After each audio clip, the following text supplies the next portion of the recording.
Pak Harfiq, saya sebenarnya nggak urusan politik, ini urusan yang kemarin ramai setelah muktamar. Kebetulan Pak Harfiq juga kader NU. Di sana kemarin Presiden membahas, Presiden punya keinginan memberikan konsesi tanah bagi anak-anak muda NU. Saya mau tanya, sejauh ini seperti apa sebenarnya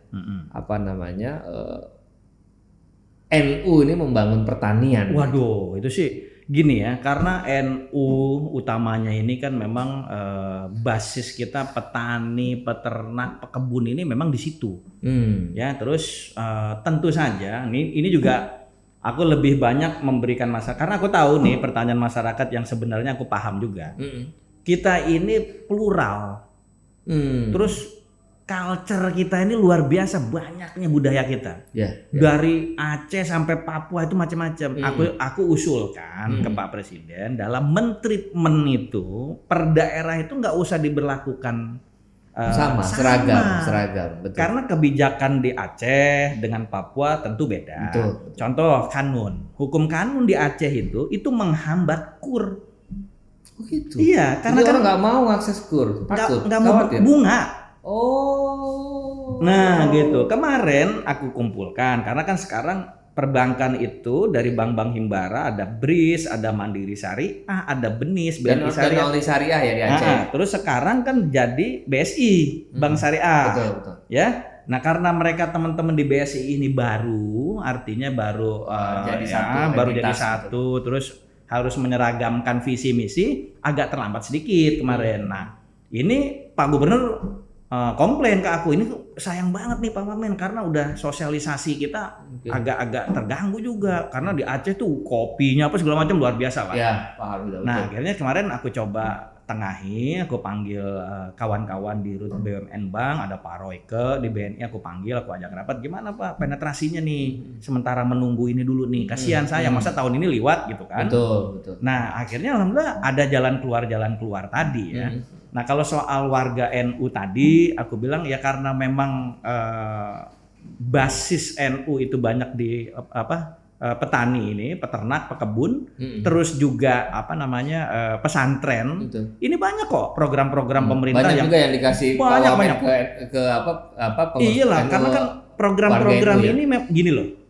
Nggak mungkin lah yang namanya masyarakat majemuk kayak kita dengan 270 juta something lah itu ya. Itu kan SDM. Kita tahu persis dulu Tiongkok keberatan sekali dengan jumlah penduduknya yang banyak. Dianggap beban oleh pemerintah, tapi di switching, dirubah jadi aset. Menjadi aset sekarang, dikirim kemana-mana. Iya, produk mereka bisa murah karena SDM-nya murah. Betul. Kan luar biasa. Kita kenapa enggak? Maksudku gini, sebelum kita dikasih ini lagi jangan ada cobaan dari Allah nih. Saking keenakan melulu kita maunya, tahu-tahu dikasih cobaan lagi. Jadi lebih baik kita bangkit. Kita bangkit, kita apa yang masih kurang, jangan mutung, jangan cepat ngambek, tanya lagi. Itu makanya kenapa aku selalu bicara nih dalam kesempatan ini juga aku sampaikan, ruang kerjaku selalu terbuka nih. Lantai 3 gedung A Kementerian Pertanian tuh silakan. Terbuka untuk seluruh masalah pertanian. Orang mau konsultasi, anak-anak muda mau tanya Pak Wamen, saya mau bukan cuma nanya, mau protes boleh. Biasa. Ini terjadi nih. Jadi pemirsa supaya tahu nih, Mas, kemarin kita didemo oleh BMSI. Saya agak ramai betul. BMSI itu terus akhirnya aku bilang karena aku juga dulu pendemo kan. Aktivis juga ya. Jadi aku bilang mulai besok setiap adanya kunker Pak Wakil Menteri kirim salah satu biar ikut. Teman-teman mahasiswa biar tahu dan belajar untuk nempel. Iya. Lagi ke Riau, BEM Riau tempel sana. Biar permasalahannya tahu. Apa sih kerja pemerintah? Terus bagaimana sih pemerintah carikan solusinya, way out-nya? Nah, terus dari sisi pemerintah juga mengkritik pemerintahnya juga open.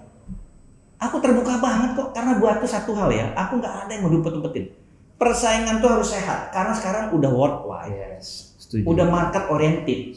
Anak muda udah sekali pencet udah tahu profesi apa yang menarik. Betul. Kita udah nggak bisa lagi. Pakai agricultural agricultural war itu pencet kelihatan semua. Agriculture war room. Itu udah kelihatan semua tuh KUR. Terus kita juga lakukan penyuluhan. Seminggu sekali kita adakan acara dialog dengan macam-macam kelompok tani. Betul. Bagus, cuma memang kenapa nggak tersosialisasi seperti aku bilang tadi. Ini kita kan negara kita luas, permasalahannya beda-beda. Gitu loh, yang tadi aku bilang soal KUR di Aceh saja dengan KUR di Papua aja beda. Terus masalah habit orangnya beda. Ini hebat loh Indonesia ini. Jadi di tengah dinamika itu, aku bilang fluktuasi itu, ya kita harus positive thinking. Anak-anak mudanya tetap harus punya semangat itu. Kalau nggak ke siapa? Regenerasi. Betul. Aku sendiri sebenarnya sih pusing juga. Tapi karena tugas bangsa dan negara jadi biar ini aku kasih tahu nih. Ya Terbatas lah. Walaupun negara juga sudah baik sekali dengan aparatnya. Alhamdulillah ya. Jadi itu bagian dari pengabdian. Mudah-mudahan lah. Ya.